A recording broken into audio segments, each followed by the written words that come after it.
السلام علیکم دوستو، آج کا ہمارا موضوع ہے پروفیسر ڈاکٹر رؤف پاریخ، شخصیت اور اہم تصانیف۔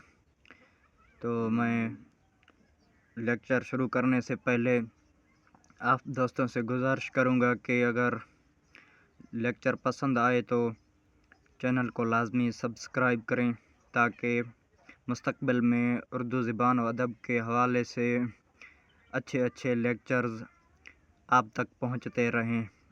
تو آئیے چلتے ہیں ہم اپنے موضوع کی طرف۔ آج کا ہمارا موضوع ہے پروفیسر ڈاکٹر رؤف پاریخ۔ اس کی پیدائش ہے 26 اگست 1958 کراچی، اور اس کا مختصر تعارف۔ پروفیسر ڈاکٹر رؤف پاریخ ایک اردو فرہنگ نویس، ماہر لسانیات، مزاح نگار اور اردو کے پروفیسر ہیں۔ رؤف پاریخ صاحب نے ابتدائی تعلیم کراچی سے حاصل کی۔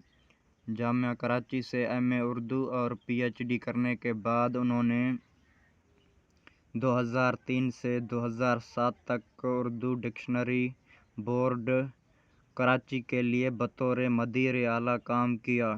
اب وہ جامعہ کراچی میں اردو کی تدریس کے فرائض سر انجام دے رہے ہیں۔ 16 دسمبر 2020 کو صدر نشین ادارہ فروغ قومی زبان اسلام آباد مقرر ہوئے۔ اور آپ کی اہم تصانیف۔ اس کی پہلی تصنیف ہے اردو لغت، جلد 19، 20 اور 21۔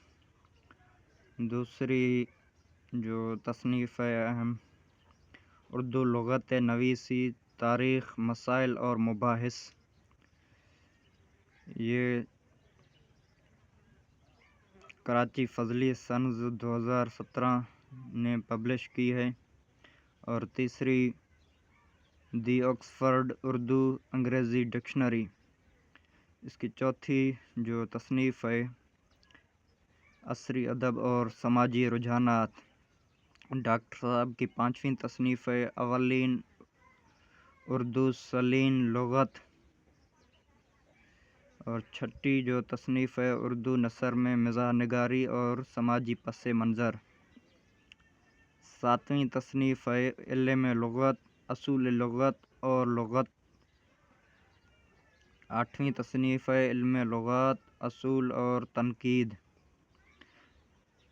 اور لغات، تحقیق اور تنقید۔ 10ویں تصنیف ہے لسانیاتی مباحث۔